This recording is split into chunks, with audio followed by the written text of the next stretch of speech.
ఇప్పుడు ఉన్నటువంటి యూత్కు చాలా చెప్పవలసినటువంటి బాధ్యత ఉన్నది. అది చాలా జాగ్రత్తగా వినవలసిందిగా కోరుతా ఉన్నాం. మరి బాడీ బిల్డింగ్ కోసం ప్రాణాంతక ఇంజెక్షన్లు, కండలు పెంచేందుకు మెపెంటెర్మిన్ సల్ఫేట్ను వాడుతున్న యూత్ మరి దీన్ని తీసుకుంటే మజిల్ గ్రోత్ ఉండదని చెబుతున్న డాక్టర్లు. డోస్ ఎక్కువైతే హార్ట్ ఫెయిల్యూర్కు దారి తీస్తుందని హెచ్చరిక.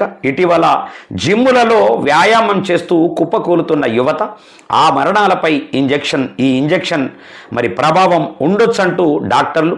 సికింద్రాబాద్లో భారీగా మరి మెపెంటెర్మిన్ ఇంజెక్షన్ల పట్టివేత అనేటటువంటిది ఒక వార్త చూస్తూ ఉన్నాం. మరి కండలు తిరిగినటువంటి శరీరం కోసం యువత, కండలు తిరిగిన శరీరం కోసం యువత ప్రాణాల మీదకు తెచ్చుకుంటుంది.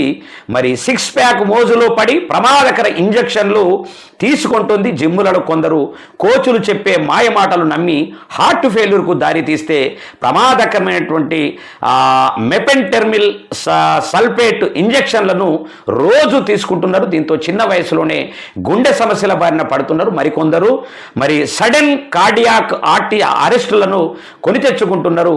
మరి తాజాగా సికింద్రాబాద్లో జిమ్ములకు వెళ్ళే యువతను లక్ష్యంగా చేసుకొని అక్రమంగా ఇంజెక్షన్లు అమ్ముతున్న ఓ వ్యక్తిని రాష్ట్ర డ్రగ్ కంట్రోల్ అడ్మినిస్ట్రేషన్ డీసీ అధికారులు పట్టుకున్నట్టు తెలుస్తూ ఉన్నది. దయచేసి చాలా యూత్ అంతా కూడా చాలా జాగ్రత్తగా ఉండవలసిందిగా కోరుతా ఉన్నాం. ఎందుకంటే ఇగో వాస్తవానికి రకరకాలుగా ఆ పౌడర్లను ఆల్రెడీ కలుపుకొని తాగడము, పాలల్లో కలుపుకొని తాగడము, నీళ్ళల్లో కలుపుకొని తాగడము చాలా దారుణంగా తయారైపోయింది అసలు వ్యవస్థ.